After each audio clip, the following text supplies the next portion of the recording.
Nos recherches, elles portent sur les forêts tropicales et leur fonctionnement et les stocks de carbone à différentes échelles.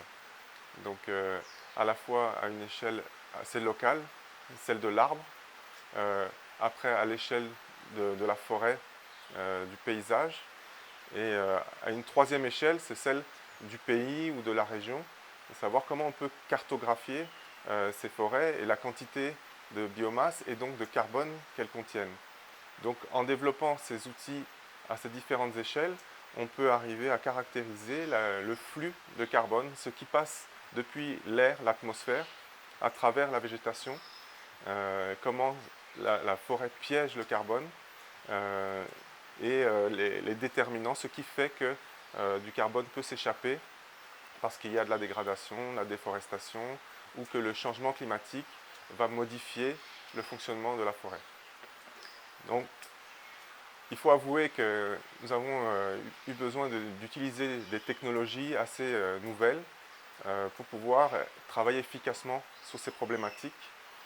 Donc, par exemple, des technologies de digitalisation des arbres avec le laser.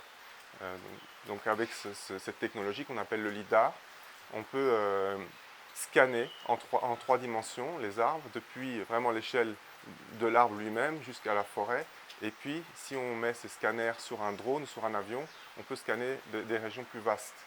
Et donc, grâce à ces outils, on est vraiment témoin d'une révolution sur la façon dont on peut quantifier les stocks de carbone, là où avant, on était obligé de faire de très grosses approximations en mesurant simplement le diamètre des arbres.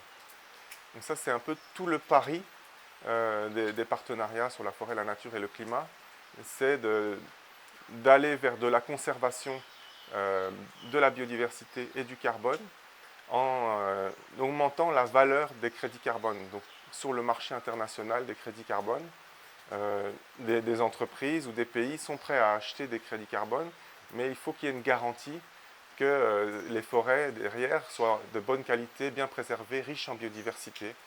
Et donc les outils qu'on apporte, ils vont permettre de mieux caractériser, quantifier cette biodiversité et ce carbone, et de pouvoir vérifier la validité à long terme de ces crédits. Donc de mettre en place des outils de monitoring, de surveillance à l'échelle nationale qui vont vraiment mettre un saut de qualité sur ces crédits.